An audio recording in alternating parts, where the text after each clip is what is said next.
Hello and welcome, JD in the DC here, coming to you from the 202. In this video, we're going to dig into several crypto investing strategies. This information I provide free of charge, based on my experience. I will attempt to explain the rationale behind each strategy, try to outline some of the potential risks and rewards, and give you the content that I've actually found pretty difficult to find online. I try to make my videos practical, as well as informational. So in the event that you want to replicate what I'm doing, you can follow along with me. Please note though, these videos are educational and informational content only. I do not give financial or investing advice. These strategies employed here are simply the strategies that I've picked up along the way and on my investing journey. I will start with the simplest strategies and build upon that knowledge as we go along, getting more and more complex. So without further ado, let's get to it.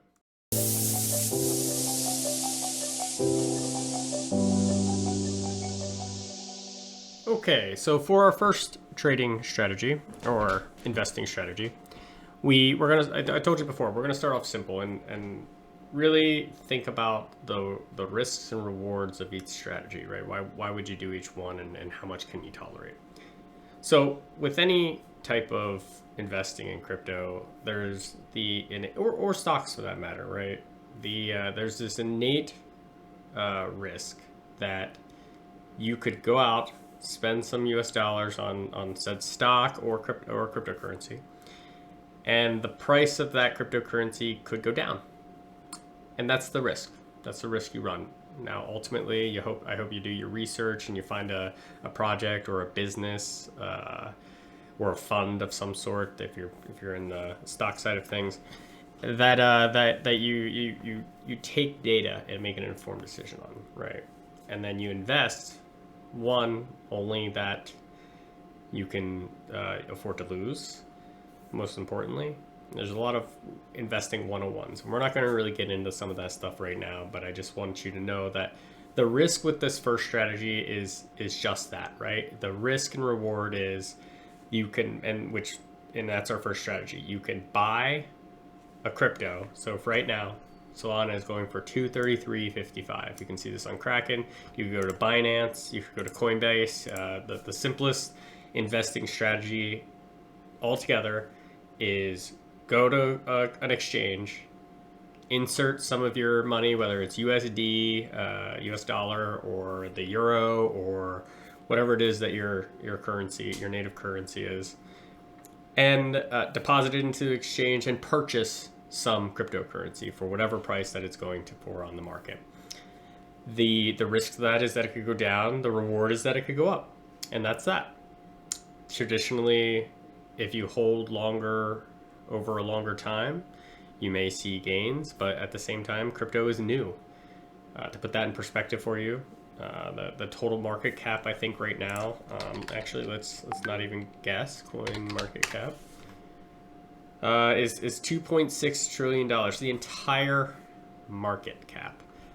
And you know, if I remember, let's take a look at one company on the US stock exchange, Apple, right? It's probably, I think, the world's most valuable company, right? But one company on the market, on the US market cap, is worth the entirety of the cryptocurrency market. Every single coin. What's that say? That means we're young. We're in the infancy. Just because it's been around for quite a few years doesn't mean that it's all it is it's an evolving market, but it's still small. Okay, so keep that in mind when you're investing, that all of these things add up to one company. Okay, so that's the first strategy. Simple and to the point. Go to an exchange. Go out here. If you're on one of these like this, you would trade, buy Solana, set a limit price, or buy it at the market price, whatever that might be. It goes up and down. Enter in how much you want to buy it for, and hit the buy button. That is the first strategy. Okay, now let's think about the second strategy. Because I mentioned we're going to go from simple and get a little more complex as we go. The next strategy would be going beyond the buy and hold and doing something with the cryptocurrency, okay, rather than just sitting on it. So if you're going to be holding it for any amount of time, there's a process in which you can go through called staking. And if you don't know what staking is, at least the details behind what it is, I would recommend jumping over to my boy Theodore's YouTube channel. It's called Whiteboard Crypto, and I'll leave a link in the channel here. And he explains very well, much better than I ever could, with great illustrations on how what staking is and how it works. But just know, as far as for this video goes, so the next strategy is to buy and stake the cryptocurrency. So in this case, let's say we bought some Solana. Okay, and in fact, well, I don't have any in my wallet here, but here you can see I have some Polkadot staked, and I actually do have some Solana staked, but I'm actually doing stuff with it, like in a different thing. But you'll see here you can gain some reward. Now, when it comes to staking, I like to. There's a couple different things that can happen, right? There's a time lock kind of stake where you put in your cryptocurrency, you delegate your cryptocurrency to a staking pool, and it's locked in there for a certain amount of time. And as a reward, you tend to get additional rewards for that, additional APR. And you can see here. So here's the reward percentages, at least on Kraken. I like Kraken a lot because most, if not all of these, with the exception of Ethereum, and I always recommend doing your research before you stake, before you do anything with your crypto, before you put it on any website, before you stake it in any pool. Make sure you do your research into whether it's legitimate, whether and you can do those things on Google, right? Google out some of those things, look on YouTube. Ask somebody in the crypto space that you trust, and really do some digging. So right now Ethereum has a time lock, and actually if you stake your Ethereum, you can't take it out until the Ethereum upgrade, which is, who knows? I'm not really certain. Another thing is like Avalanche, AVAX is the token. You can stake it in their native wallet into a delegated pool. But again, it's time lock, and the longer you lock it in. So I think that when I was looking to do it at one point a few weeks ago, the staking reward got all the way up to about 11% for the year APY. But I had to lock it in there for a year. I couldn't touch it. Doesn't matter if it goes up or down, right? It's locked. Or it could be, and it's on a sliding scale. So you would be able to actually set it for up to, I think the lowest at that time was a month. It really depends on what staking pools are out there and available. And it was a much lower APY. Okay.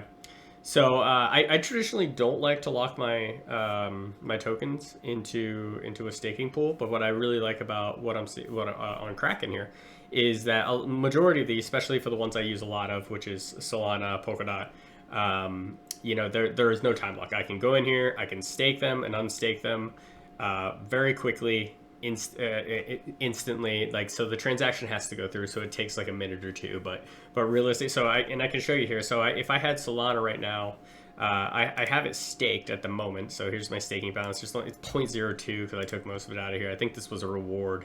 So what I would do is if I had some Solana, I went out to the exchange, I purchased it with my USD. I would show up down in my funding, I believe here. You would see it as so down here they say staking, but you see this says spot, right? So that means it's just sitting in my spot wallet. It's not in a staking pool. So I would actually be able to go here and say, okay, I got 0.39 Cardano. And I could actually come here, I could deposit it, I could withdraw it to an account, and then I could stake and unstake it. So let's just do it. Let's stake something. So let's say I wanted to stake this ADA. I would come up here, enter the amount. I'll just do 100% of it.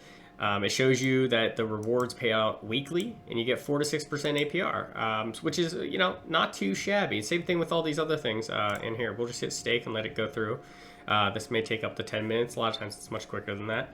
I'm making 12% on my Polkadot, and that's all it takes. That's all it takes for you to do this. And look, so right now Solana's going for what I say, $230. That was, I made $485 at this point, and the market took a pretty hard dump pretty recently. So this is actually when it does recover, it's actually much larger. But neither here nor there. The point is, and you can go down here and you can see, okay, it's initiated. This will automatically update and go through its process. And just by holding it in here during the dates, Look, you can get a reward. Boom. Here, this gave me 36 dot. Boom. This gave me 0.2 Solana. This gave me whatever the case may be. Here's some other rewards here that I got.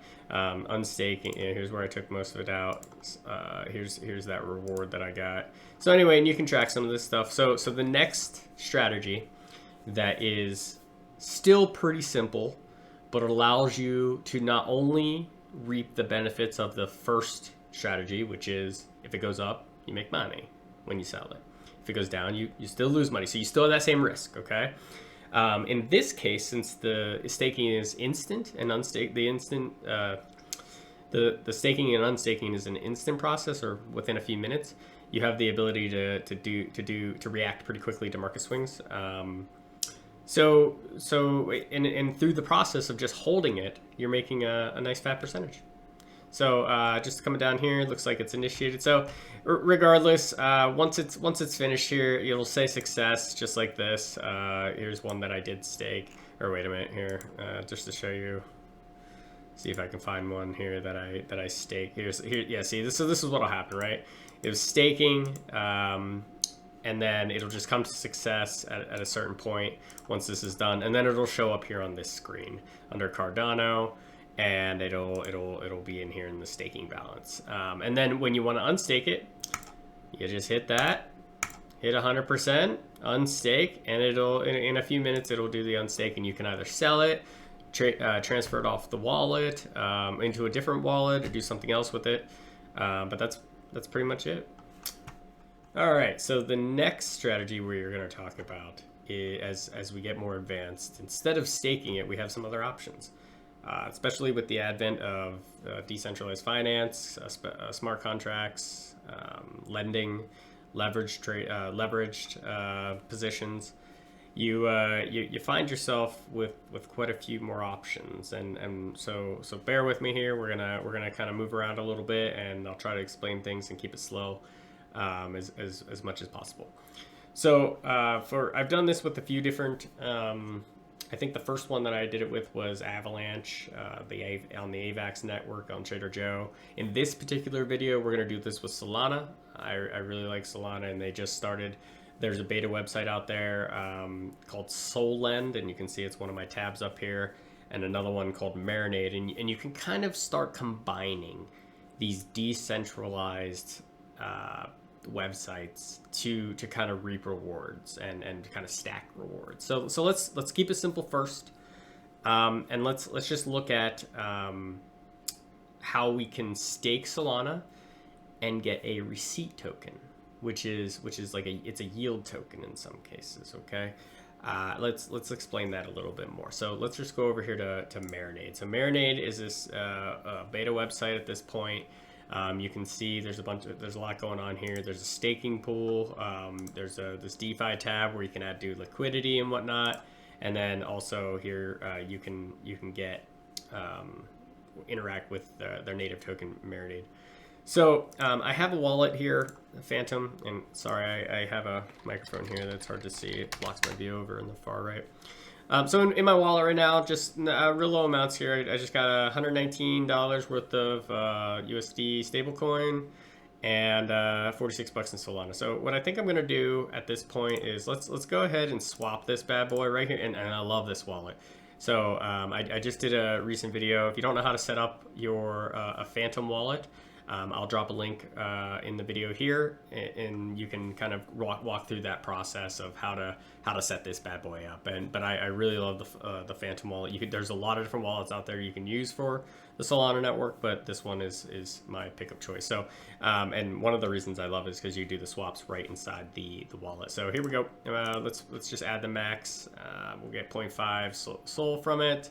Great. Estimated fees 0.00233.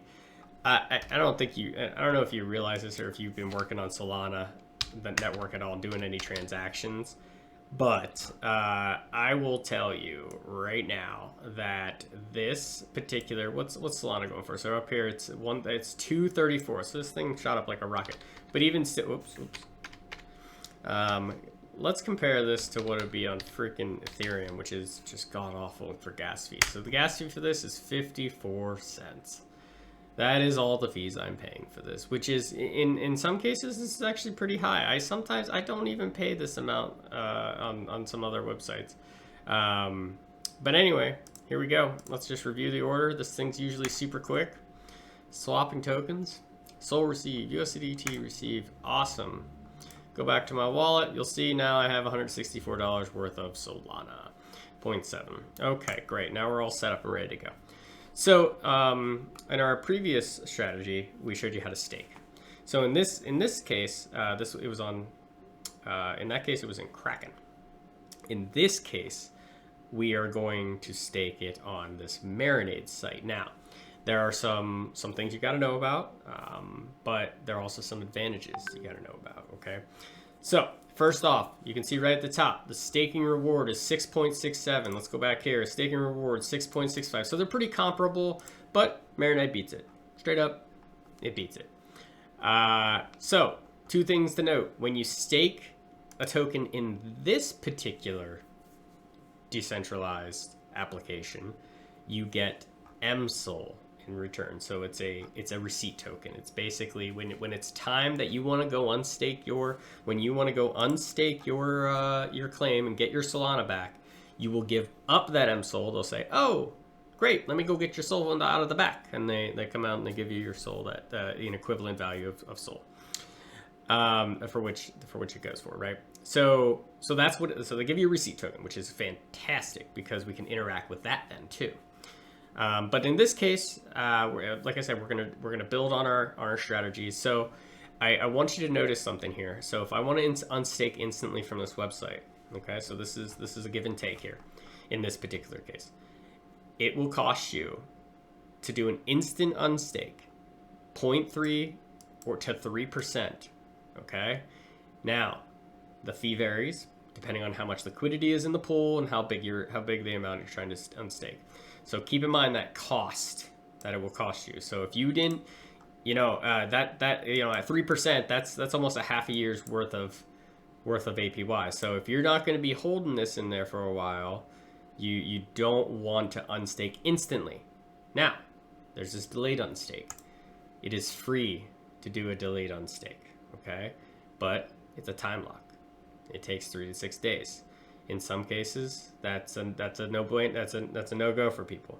For me in particular, I am irresponsibly bullish on Solana.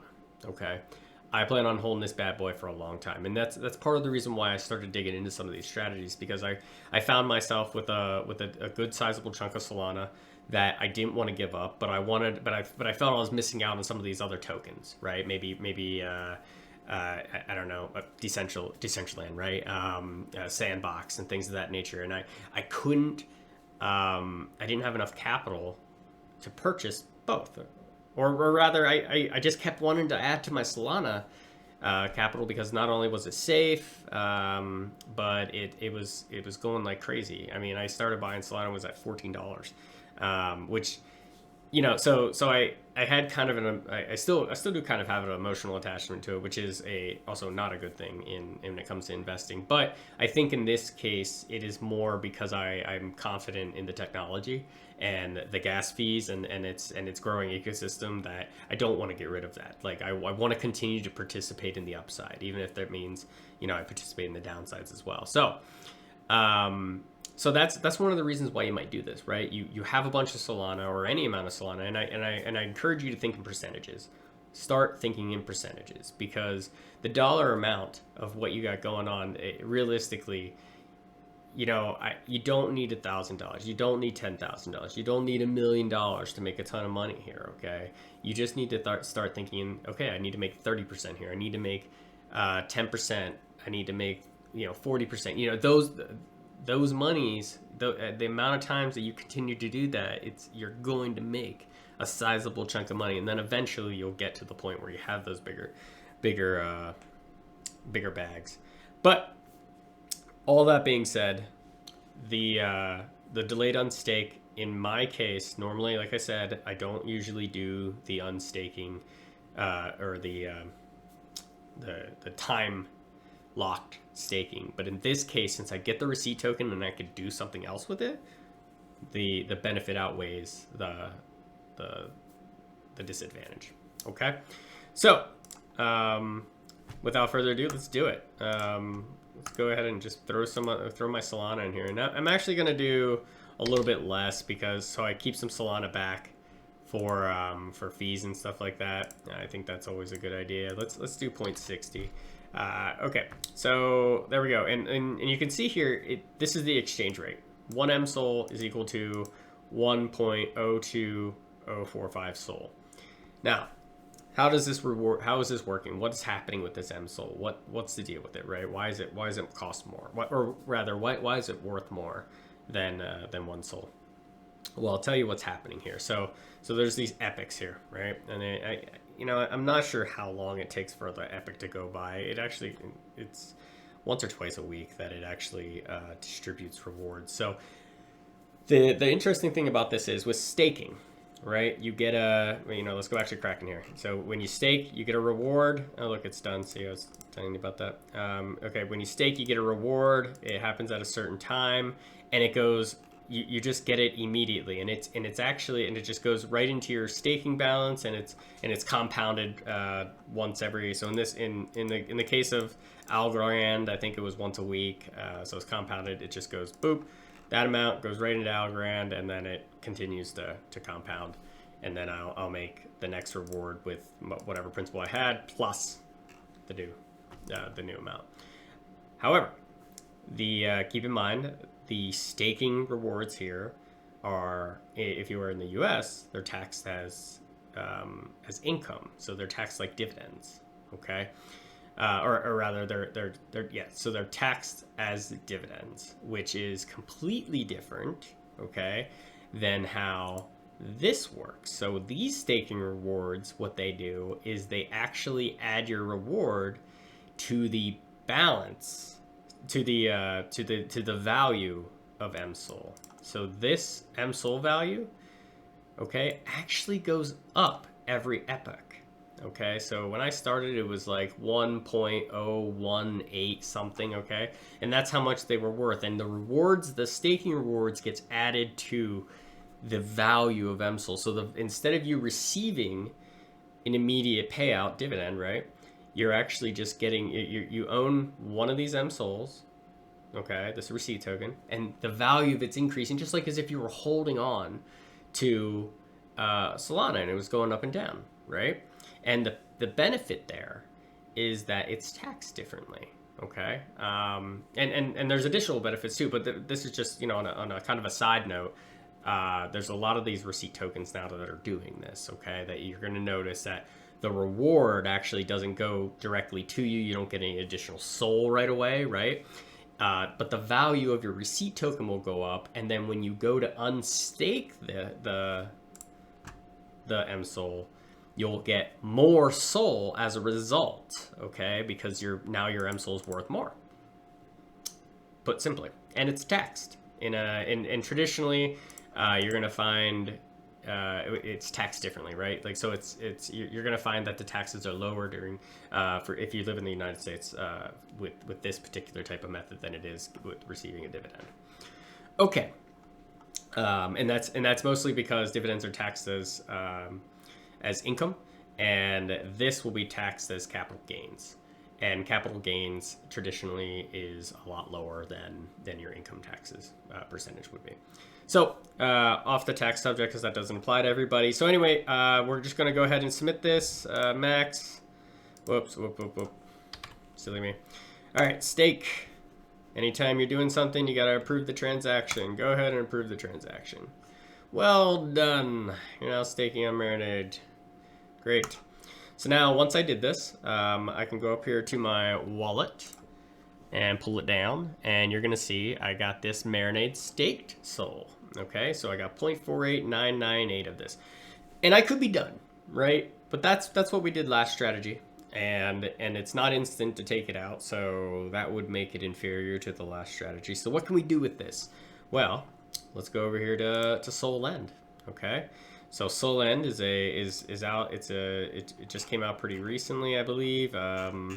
You can check it out. I'll leave the links for all these websites, the official links to the websites in the description.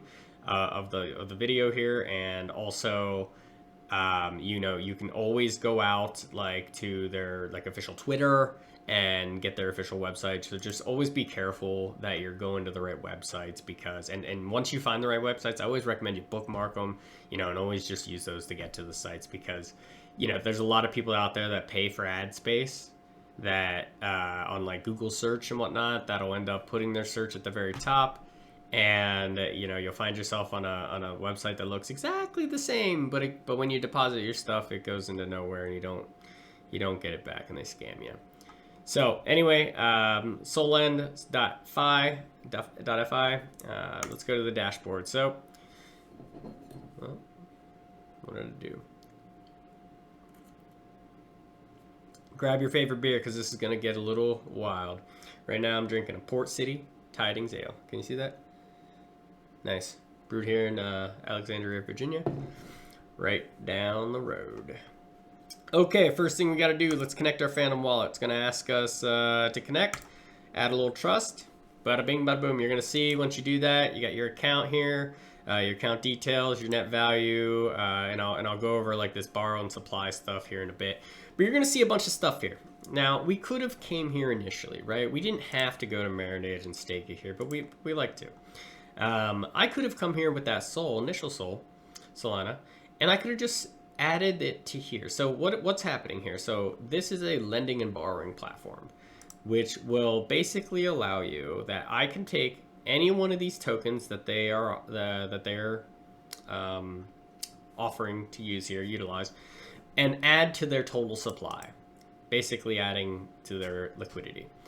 Now, once you add, you get this sweet little supply APY. Basically, you get a reward for using the service, right? And so you're facilitating the service. And you can see some of these things are actually pretty nice. And I would do a little digging into it. So you'll notice, like if you click on Sol, right?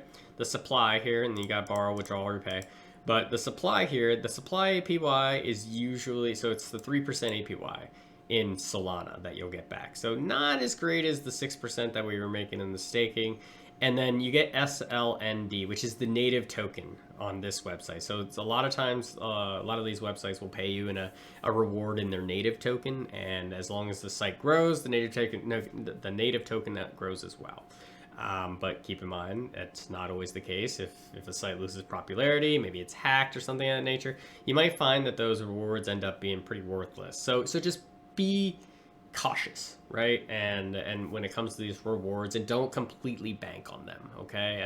Like I really like the fact that I be getting 3% SOL. Like I like getting paid in the token that I'm putting in. In this case, it would only be 3%. So anyway, I could have came over here and I could have put it in here, and I could have made 3% SOL, 1.8% of this thing, and put it in here. But then that's all I would be able to do with it. Okay, I could borrow it against it, but we'll get into that here in a minute. Really nice stuff here for your stable coins, though. You know, if you're rocking a bunch of stable coins, you wanna talk about lowering your risk outlook and how much risk you can tolerate. You know, if you wanted to take a bunch of stable coins, buy a bunch of stable coin from an exchange, and just come on here and make a fat 10%, 8% in stable coin, for 2.81% in the Solend reward, you could do that. And honestly, you look at folks utilizing the market, the stock market and whatnot. You know, a lot. I think the market average is 6%, right? And most people would be happy with that. So almost 11% here, over 10% in both cases. Ethereum, I don't do anything with Ethereum. Gas fees are just ridiculous, and I'm not that. I don't got those money bags. Bitcoin, I don't really do anything with Bitcoin either. So we'll come back to this here. We got Serum, FTT, which is FTX's native coin. Radium, I love Radium. We'll get into this here in a bit.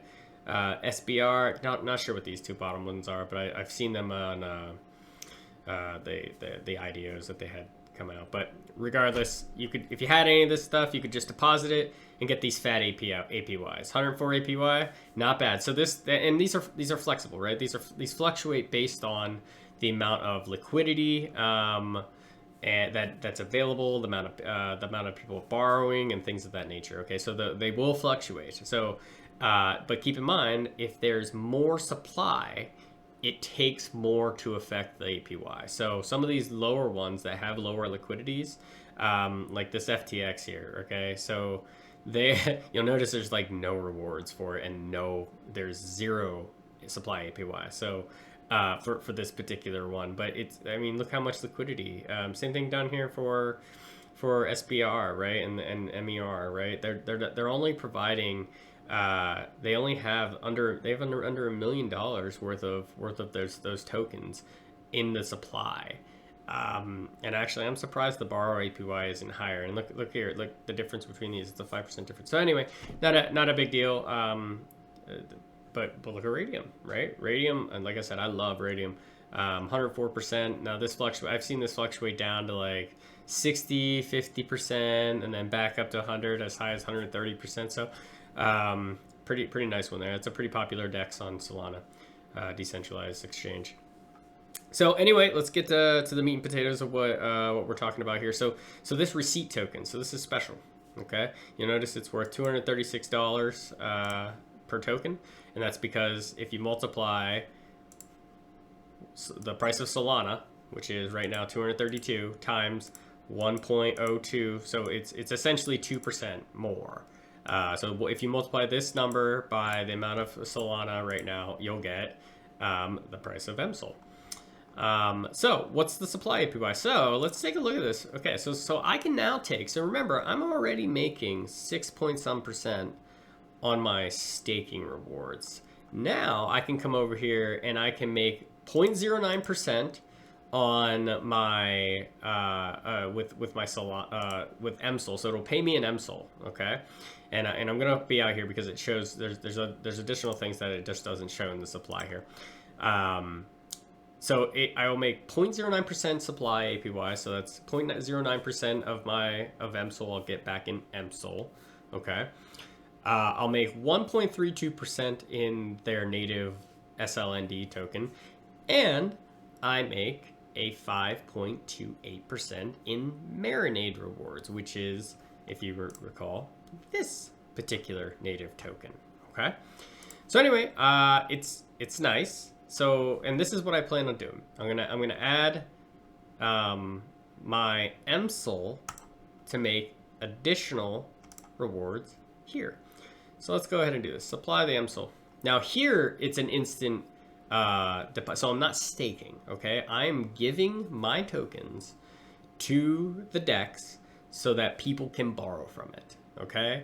The rewards, I get paid, so I'm going to approve that, let it go through. Great. So the amount that when people borrow, okay, their interest rate that they pay is distributed back into the rewards, okay? And then, of course, the DEX takes a cut of their whatever it is that they take. Okay, so let's see what happened here now that I did that. So this is the next step, right? Or this is the next strategy over just staking. So I supplied my MSOL and made this sweet next percentage. Cool. That is pretty sweet. I don't have to do anything else. I could be done with this strategy, and I just increased my percentage by a percentage gain from 6.67 up to 12, almost 13%, because I did it this way. That is the next strategy, and we're gonna build upon this right now. Okay, so let's see what happens here. So not only did I lend this to people to borrow from, but now I have an opportunity. Okay, because now that I deposited my balance, my supply balance of $116. I now actually also provided collateral, okay? And in this particular case, I have, and you can see here, here's my net value, here's my supply balance, and from what I have here, and you can take a look at this health bar, okay? And it says here, you can borrow $87.23 before you hit your borrow limit, which, you know, your borrow limit is here, so which is 75% of your supply balance, okay? So I can borrow up to 75% of my supply balance, is what it's saying. And then here, supply more assets to increase your borrow limit and your liquidation threshold. So at a certain point, you will be liquidated. So, and it tells you right here. And what does that mean? It means they'll sell your assets to pay for your loan. So if I end up borrowing more than I can take, so if I end up borrowing more and it gets to a certain dollar amount, if MSOL gets to a certain dollar amount, and you can, at this point right now, it's, actually, there's no threshold because I'm supplying in a balance, right? I'm not borrowing anything at the moment. But if MSOL and essentially SOL, because remember, this is a derivative of, it derives its value from Solana. If Solana drops in value to a point where my collateral is not enough to cover my borrow, before it gets to that point, before the lender can lose money, they'll liquidate your position. They'll pay back all your lending, so the lender gets all their money back and they don't ever lose any money, and you will lose your money. Okay? So in this case, this is where additional risk starts to come into play. However, you can do certain things to mitigate that risk, like don't get in over your head, all right? So when I talk about this type of thing, I'm talking, you'll notice that threshold is at 75%. Don't even get anywhere close to it. Or actually, it's 80% at this point. Don't get anywhere close to it. I'm talking 10% of your value. 15, 25 at max, okay? And at that point, as a beginner, you'll find yourself in a situation where you have time to react, right? You just want to have enough time so that if something does happen, you can come in and pay off your borrow quick. Or you can come in and add more collateral, right? So you can continue, like if you deposited more collateral, you'd be able to see that the amount that it would have to go to drop would actually continue to decrease if you added more supply. And that's how it works. It's on a sliding scale. So anyway, in this case, let's go ahead and borrow something, right? So let's make it pretty simple. So I really enjoy, I'd really like to make some of this 104 in radium, right? But I don't want to borrow radium because look at that. I mean, that's crazy, right? 116% interest rate. And it's always, the interest rate is always in the token that you're borrowed. So keep that in mind. And you always have to pay back in the token that you borrowed. But this is a simple thing to get to kind of get around. So I'm going to look around here, and actually, it's crazy. I would never borrow Ethereum because of how much it fluctuates in value, because that can get pretty nuts. But right now, you're actually making to borrow. You're actually making. They're paying you essentially to borrow, but it's tricky, right? Because they're paying you in their SLND token.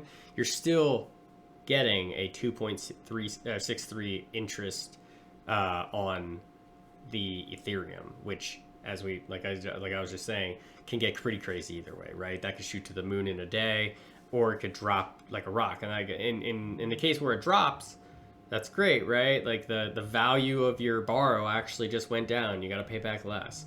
But if it skyrockets, well, then you run the risk of the liquidation, right? So as it skyrockets, well, the cost of the amount that technically the value of what you borrowed actually is now going up, and as that goes up, well, so does your health limit here, and at a certain point, it'll get, like, if it continues to do that with your other token there, you're gonna find that things can get kind of hairy really quick. So I avoid having like lending and borrowing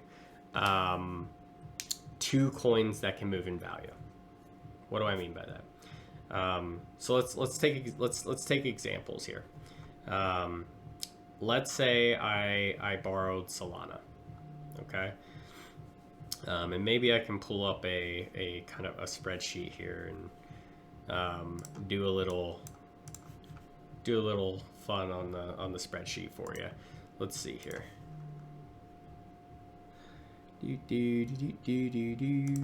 Drive.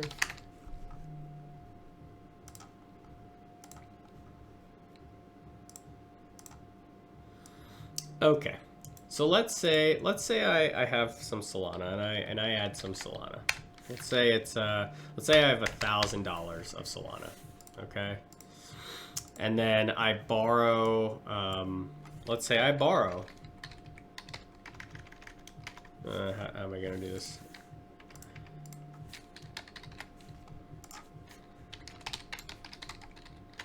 Let's do it like this. So let's say I lend $1,000 worth of Solana, okay?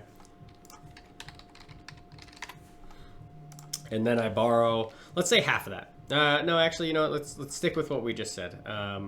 Let's say I borrow $250 because that's 25% of it, right? 25% of 1,000. So I borrow 25% of it. But what am I borrowing, right? So that's really the question. What am I borrowing? So let's say I'm borrowing. Well, let's say I'm borrowing Sol against it, okay? And let's not look at the APYs right now. Let's just see what happens to the health of your bar or of your position if you were to do something like this, okay? So right now it's pretty healthy, right? It's down to 25%. I'd get, you know, typically I'd get liquidated at 80%, right? Liquidation is at 80%. So, so I'm at 25%. So let's say the cost of the price of Solana, you know, let's say it's at $100 per Sol, right? But let's say at that point, let's say at this point, Solana starts going up in price. So now instead of so $100 or $1,000 worth of Sol, got you 10 tokens, but now the price of Sol goes up $100. Now it's $200. So now let's do this. So now let's say the price of Sol goes up to 200. So now your lend balance, right? The value of how much you supplied just went up to $2,000. Now what happened to your borrow balance? Well, the same thing happened because you lend and borrowed the same token. So this actually doubled as well, and you're still at 25% difference. Fantastic. So that's one of the safer bets, right? Another safe bet is by USDT, right? That's traditionally always equal to $1. So no matter how much it goes up or down. So if you borrowed 2,000 and then, borrowed, I'm sorry. If you put in 2,000, words. Let's say you lent 1,000, borrowed 250. That's 25%, both in USDT. Okay. It's not, first off, it doesn't go up and down in price, right? Or at least it's not supposed to. But even if it did, this ratio, this loan to value ratio, will stay 25%, which is great because it makes your chances of getting liquidated near nothing. Okay, and we want that. We want this because this is an added layer, right? This is an added risk. So let's take a look at our current situation. So we have MSOL, right? And that's at let's just round it out. Let's say it was $200 per it was worth $200 per token. Okay, and let's say you lent 1,000. Okay, but now let's say let's step up the risk. Okay, so now let's say instead of borrowing MSOL, okay, and why would I not borrow MSOL? Because I mean, it is actually kind of lucrative to do it because the percentage is actually lower. But let's say we do, because we already did 2 tokens that are the same, actually twice. So we know what would happen to the loan to the value ratio. But let's say we borrow a stablecoin, okay? And that in this case is the next level of risk, right? So it's still pretty low risk, but it still increases the amount of risk than those previous 2 examples. So in this case, let's borrow $250 in USDT. Now, USDT, it's not going to go up and down in value, right? So it's not a value driven token, the token isn't value changing. However, MSOL is. So let's say in this case, MSOL goes up to $300 per token. Fantastic. Or let's make this a little bit easier on my head, and let's do $400 a token. So let's say it doubles in price. Woohoo! We now have $2,000 worth of supply, and this actually remained the same, right? Now, what did that just do to our loan to value ratio, right? Right now we're looking at it. It got cut in half, right? So we have $250 divided by $2,000. Now we're at 12.5%. So in this particular case, if this value changing token goes up, the health of our position actually gets better, much better actually. So now let's look at the flip side of that. What happens if it goes down? So this is really where the risk happens, right? Let's say it halves in price. Okay, now we have $500 worth of supply. Oh dear. So now and this side of the token didn't do anything, but now we're at 50% loan to value ratio, which means we're getting much closer to liquidation, to where they will sell our, and you can see as soon as this gets to a point, as soon as this drops enough that this is within range to, so this will get down. So let's say it lost, and just to kind of get an idea as far as liquidation goes, right? Let's say it went down to $50 per token. Okay, right before it got to $250 worth of, because that's what would happen, right? It would drop it by half again. Right before it got here, you would have been flagged for liquidation, and it would have taken your money, zeroed you out, and paid off your borrow. Boop. Paid back your lender. Because you got too close. You got too close to the sun, Icarus. All right. So anyway, enough with that jam. But you can see where this kind of gets kind of hairy, right? When you have just one value changing token on both in this particular type of position, right? So let's look at the next risky. Let's say you lent in a value changing token like MSOL. Okay, and let's start at $200 per token, and you have $1,000 in there. Okay, but let's say you end up, instead of borrowing a stable coin or borrowing borrowing MSOL, which is the like token, let's say you borrowed radium. Okay, let's say you borrowed $250 worth of radium. And remember, this is dollars worth of Ray, so it's not 250 Ray, right? Same thing with all these things here. So right now we're starting at 25%. Fantastic. Couple things could happen here. Let's say the price of MSOL goes up by, let's say it doubles again, because we want to make sure we're making a point here. Goes up to $2,000. If Ray stays the same, great. You just increased your position just like you did here, right? If Ray stays the same price, you'll actually decrease the amount of difference, and your loan to value ratio will get better. But that rarely happens, right? Both when SOL moves, everything moves, right? Traditionally. So let's say in this case the price of Ray goes up, right? So now, with the price of Ray going up, and let's say it goes up at the same rate that MSOL went up at, right?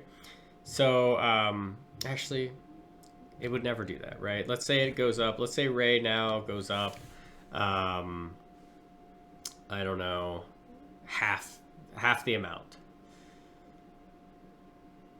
That so instead of doubling, it goes up. It just goes up. So instead of $500, because that would just make it 25%. So let's say Ray goes up. It would let's just say now you have Ray goes up a certain amount of dollars. Now you have $300 in Ray. But the point is, Ray went up in price, right? So the value of the amount that you borrowed just went up. Okay, so that will impact your position, right? So now, because the MSOL went up faster than Ray did, you know, it actually helped your position, but it didn't help it as much as if you just borrowed a regular stable coin, right? So let's continue down the path here. So let's say MSOL did the same thing, went up to $400 per token, and we have $2,000 now. But let's say Ray went down in price. Now that's the reward, right? Like that potential to happen is fantastic. So let's say it went down to $200, right? Let's say it lost $50 worth of value, 50 US dollars worth of value. Now you're down to 10%, and that was the best yet, right? So that's fantastic. Okay. So, but that's not all that can happen. Let's say MSOL goes down in price. So let's say it goes instead of 200, it goes down to $100 per token. And now we have $500 worth of staking. Now, just like before, let's say that this is the absolute worst case scenario, right? Now let's say Ray goes up, right? Ray goes up to, it was at 250, now you're at 300. It only goes up $50, right? But you see, as this supply token goes down, which is not in your favor, and Ray goes up, which is not in your favor, you're gonna find yourself in a situation where this could get really bad really quickly, and you're already at 60%, okay, of your loan to value ratio, and you're very close to getting liquidated. And then of course the last one is MSOL can go down. Let's say it went down to $100 per token, but you have 500, and then let's say Ray goes down, right, to $200 per token. Oops, to $200 per token. So. Ray, and then you'll find yourself in a situation like this. But the point is 40%. Yeah, so it really depends on the rate. You can see why there's a lot of risk here as you borrow and lend to value tokens, and it doesn't give you a lot of time to react if things move south on both ends. Okay, so keep that in mind. What I will say is you find yourself in a pretty sweet spot. Almost anywhere over here, right? Like even here, we only got to 50%, and things went really hairy for our token, right? Like we lost half our value, and our liquidation, our loan to value ratio doubled. Okay, it's not often that something will lose half its value, but it happens. Okay, and you run that risk, but this, what I'm saying is, gives you time to react. This particular situation, if it happens, you might not have time to react because depending on how much they go, especially if Ray ends up making a bigger, like let's say they both lost half their value, right? Let's say in this case, okay, this lost half its value. So we started at 200. So let's say it went down to $100 per token, puts at $500 worth of value, and then Ray, instead of $250, oh God, math. You know, well, it's $125 worth of, whoops, what did I do there? Okay. $125 worth of Ray. I mean, shit, I wouldn't be surprised if we're liquidated here. Oh, I'm sorry. No, if it lost half, I'm sorry, if it went up in value. Did I say that right?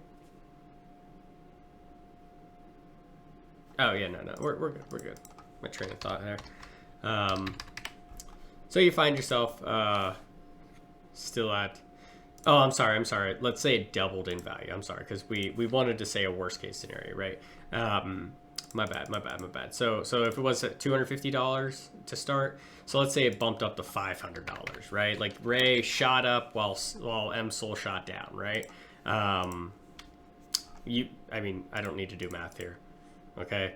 This is 100%. You would have been liquidated 20% ago. You would have been liquidated well before Ray doubled in price, or potentially before MSOL dropped a half in price. So my point is, you run some pretty serious risks by borrowing two value driven tokens on this end, right? Whereas up here, you just don't. It's just not nearly the same amount of risk. Now there's also plenty of reward here, but remember.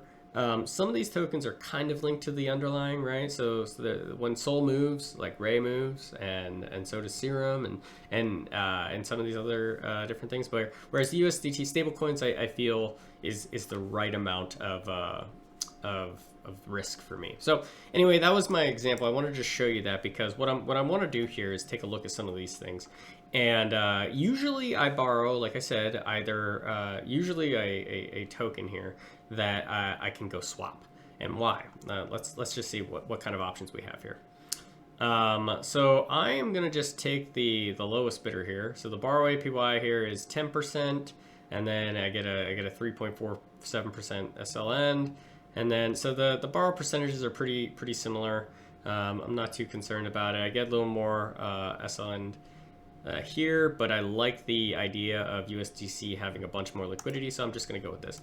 So what am I going to borrow? I could borrow my max, right? 100%? No, we don't want to do that. So I'm going to take the amount that I put in, right? We're going to do some simple math. We put in 117.56. And what did I tell you? Let's look at 15% of it, right? Or 25 at max, right? But we're gonna do just for this example. Remember, I'm telling you, think in percentages. All right, don't worry about what the dollar amount is. So in this case, I'm just gonna borrow $17.63. So $18. Just borrow $18. Borrow $18 in USD.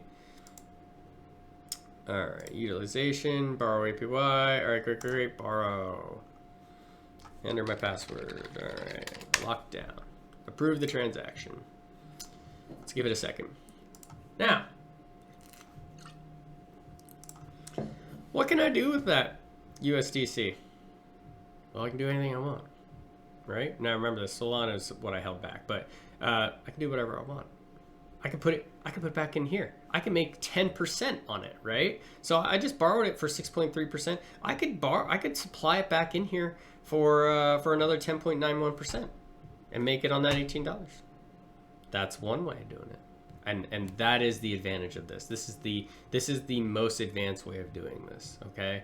You borrow, take a percentage hit, and then either re-lend it into supply, or what can I do? I can take that USDC, let's swap it. Yeah, I don't even want, so in this case, I could get more SOL, and then I could take the SOL, I could go back to Marinade, I could stake that SOL, get more M SOL. You see what's happening here? I'm looping this. I get that 6.67%, take that M SOL, come back over here, deposit the M SOL. Now I'm making 12% on that $18, or that 15%. Okay, remember, think in percentages. Now I'm making 12% on that 15%.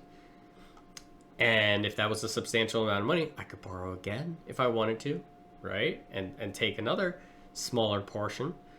But the point is, when I put that, if I put that money back into the lend supply here, you're going to notice that my net value, so my collateral, the amount that I added there, this side of things. So if I took out, so let's take one of these situations here, right? So let's delete these here. Let's take this situation. So let's say I lent SOL, okay? I borrowed. So I borrowed USDC. Let's do what I did. USDC. Okay, 25% difference. Let's just use this. Doesn't matter. I did 15, but it's whatever. It's whatever you feel comfortable with. And now I take that and I can swap it. I take that USDC, that $250, and I swap it for whatever I want. Okay. And no matter what I get, I'm going to get $250 worth of it, okay? And let's say I put it back in the supply, right? So I put it back in the supply. So what's that take to my total lend balance? Now I'm at $1,250, okay? And I'm still only borrowing $250. So what did that just happen? Now, and you're probably getting your aha moment right about now. Oh, shit. Oops, sorry. Now I'm down to 20%. I just drove down my loan to value ratio by 5% because I borrowed, and I'm making more percent APY. Bling. It's crazy. It's crazy. So that's one thing I could have done, right? Now, granted, this is one thing you can do in order to borrow higher amounts. So let's say I ended up borrowing $500, right? And that's at a 50% loan to value ratio, right? Okay. So if I were going to do this, okay, and did a $500 swap for something, okay, doesn't matter what it is, I put it back in. I do it based on APY, right? And then I add it back in. Now I'm at $1,500, right? And this is still at $500, or this is still at $500. So now I took, again, and it just allows me to drive this down to a more manageable spot. I get to borrow more in order to make more off of it. More APY, right? Now I'm making APYs on $1,500, and I'm still only paying APY and interest on $500, and I drove down my loan to value ratio. So it takes a further drop into my original value moving token in order to be liquidated, and it would have to be a pretty significant drop for that to happen. And because USDC isn't going to do anything, or isn't going to move. That being said, it just gives me time to react. What if it does start tanking hard, right? And it starts going crazy. I check it, quite frequently enough to be able to monitor that I come in here and pay this back if I wanted to, right? Or add more supply. Because remember, as you add supply, let's say I notice things going cray for Sol here, right? Things start dropping, okay? Maybe it drops down to $80, right? Or something of that nature. Doesn't matter. I buy a bunch of Sol. I buy some more of any token I can supply here, and I add it. And I add let's say I add $500 to the pool. I see it going crazy, so I add $500 more to the pool. And I do that, and now I'm at $2,000, right? So I'm just adding these two together, which is just these two added together. Let's say I add $500 more of USDC. Doesn't matter. I'm still at $500. Okay. This original amount probably dropped some. Okay. But I added this to supplement it to keep the, so this maybe dropped, if Solana went down, I don't know, $50. So let's say worst case scenario, right? Let's take a look at this. So let's say it does, we know this equals $1,500, but let's see now, it drops $50, okay? So that takes get rid of this here quick. Let's actually run through this scenario. Okay, so Solana drops to $50. Now that is worth $500, okay? It's halved in price, oh shit. USDC didn't move because USDC didn't, or maybe I didn't deposit USDC. Maybe I swapped for something else. I could have deposited USDC, but I could have swapped for another different stable coin. I could have swapped for one of these different value tokens. I could have swapped for Sol, right? And put Sol in. So if it depends on what this would have been. In order, you can see how this gets pretty complicated as you add different value changing tokens. So in this particular case, just to keep things simple, let's say I deposited, no swaps. Let's say I just took that $500 in USDC and I just deposited it back in, okay? Just because that won't move in value. And I love it when things don't move in value because I'm just making percentages off it then. So this drops to $500. This $500 still is there and still connects. So I'm back down to $1,000 worth of collateral. $500 of borrow supply still, that doesn't change, and I'm back up to my original until Solana either goes back up or drops more, depending on what happens. But as it drops down, now I got time to react. I'm like, ah, shit, what's going on? Maybe I should come out here and add some USDC. Why? Because it doesn't move. Or maybe I buy some Solana and add it. It doesn't really matter. I add a certain amount of US dollar value to it, right? Now I pump it back up to 1,500. And now we are back in business at 33%. And now if Solana goes back up, now we have a ton. Let's say it goes back up at this point, okay? Here we are. And Solana goes back up to $100, back up to where it was, right? Because there was a dip in the market. Everybody likes to buy a dip, right? But anyway, and you didn't because you bought USDC and put it in. But in this case, it goes back up to 1,000. Now I also have $1,000 worth of USDC in there. Now that's $2,000, and now we still owe about $500. And now we sit at a, whoops, I don't want that. And now we sit at 500 divided by 2,000. Now we're at 25%. So it went back, and now you can choose, okay, what do I want to do? Do I want to keep that $500 in there? I can take that back out. I could take it instead and pay, instead of doing all this hullabaloo, what I could have done is back here, I could have done none of this, right? I could have just taken that $500 and paid off my borrow balance. Done. I'm at 0% chance of getting liquidated because I paid back my borrow. It depends on how you want to do it, but the point is you have time to react. Okay. Enough said. What are we going to do here? What are we going to do here? What are we going to do here? What I like to do, I'm going to take this USDC coin, this big baddie, and I'm going to swap it. What am I going to swap it for? Oh. Radium. Let's go. Give me one. Give me fuel. Give me fire. Give me that which I desire. 48 cents. I'll take it. Ray received. So, a couple things we could do here. I could deposit this bad boy, and this is what I will do. I'm just gonna go ahead and supply this thing to here. Enter value. Nope. Did I? Oh, hold on. I'm waiting for my balance to trigger. Oh, there we go. Let's click off of it. Click back on. Okay. Sometimes that happens with these sites where it's you would have to, like, it would have actually, I'm being a little impatient, but it would have eventually triggered and you would have been able to deposit because it was just waiting for my token to actually register, get to my wallet, and then it takes a few minutes for the website to read it. But anyway, neither here nor there. I just refreshed. So anyway, supply max. Let's go. Approve. Go for it. And now, instead, I borrowed, and I'm paying 6.55% interest, and I'm gonna make 104% on that 15%. So so essentially netting 104.50% minus 6.55. I'm netting 97.95% on my borrow.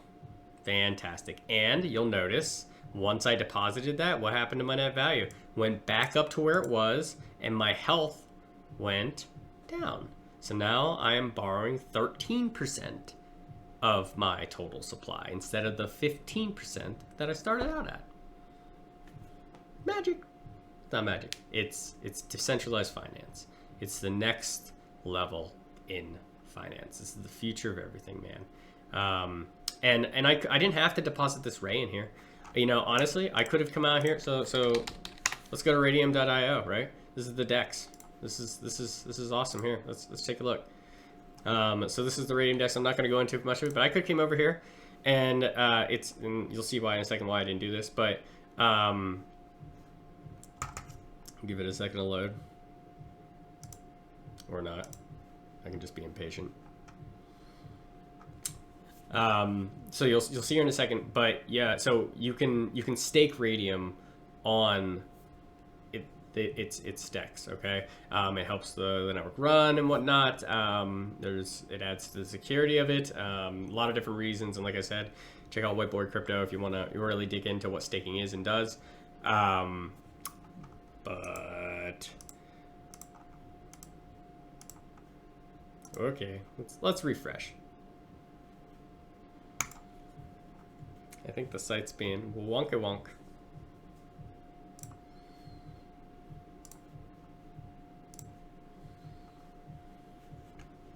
Just kidding. Well, nothing's happening. Let me open it in Google Chrome. Give me 1 second here. See if it's being any different on a different browser.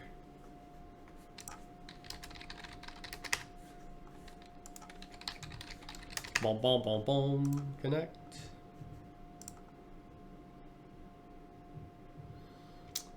Nope. So it actually looks like Radium is being funky monkey. It would. Must know I'm trying to make a video. But anyway, point is, you can come here, connect your wallet to it, okay? The radium's in your wallet, okay? Once that is the case, and any of these sites that you just connected use your wallet as kind of the integration piece, I can just stake it here. I didn't have to put it back into this thing. I did because it made sense for my position, but I didn't have to. And that's the glory of this. You'll find that you're going to find a bunch of these websites, these different DEXs, these different decentralized finance applications, these DApps, you might have heard them called. And they're gonna work on a synergy level, right? They're gonna synergize with each other. They want to be able to work together towards an end, right? Because not only are they making money, but you're making a sizable stack as well. So this is being slow and not working, so I'm not gonna bother with it. But just know that you could go there and actually stake your radium there. I'd rather 104%. I think right now it's at 17% on Radium's main website. And what's happening? So the advantage of maybe staking on that website is there's an added bonus on Radium that if you stake on their website, so I would have got 17% APR or APY, right? Which is still double what my borrow APY is on this site. So I'm still making money out on the top. But the biggest advantage is that if you stake at least 100 radium on that website, what happens is you get first dibs and access. You get entered into a lottery system whenever new applications go live, and you actually get kind of a first dibs at essentially a chance to get in on the IDO or the ICO, the initial coin offering, the initial and so you can get some early access tokens, so, and which can amount to potentially a lot of money. But for me, I just, in this particular case, I just lend it here, make those fat stacks, and that's that. You know, so that's the most advanced of this. That's as far advanced as we're gonna get in this particular video. I think it probably got pretty long. And you know, drop me any comments, questions, or if you have something, a particular strategy you'd like me to look into or walk through and show people, please let me know, and I'll definitely work on doing that. All right, Dyer out.